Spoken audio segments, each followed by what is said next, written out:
आज मु 130 kilometre travel करके खाइली चूड़ा चकटा।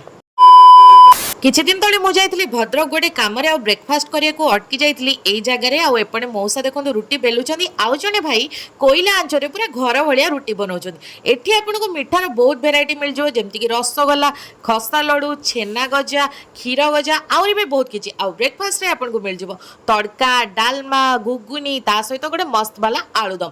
आ एठिकार फेमस आइटम होची चूड़ा चकड़ा। आ लोकंकर एई जिंस खाइबा पे भीड़ आपण देखि ही पारथुए। तो मु भी मौसा को ऑर्डर कर देली गोटे प्लेट चूड़ा चकड़ा। मौसा चूड़ा, मुड़ी, गुड़, छेना आउ कदली पकई गोटे मस्त बनैकी देले जार प्राइस थिला 50 टका। टेस्ट तो थिला आउटस्टैंडिंग। आ लोकंक भिड़ तो देखिकी आपण जानि पारथुए। आ एई जगह रे आपनको सब हेल्दी ब्रेकफास्ट ऑप्शन मिल जिवो। आ एग्जैक्ट लोकेशन होची कोट छकर राइट साइड रे पड़िवो नेचर्स फूड। आ जो मैंने भद्रक रू बिलंग कर मत टी कमेंट रे जणांतु आपण मैंने खाई ना नहीं। आ निहाती गोटे थोड़ा ट्राई करी मते कमेंट सेक्शन में जणेबे।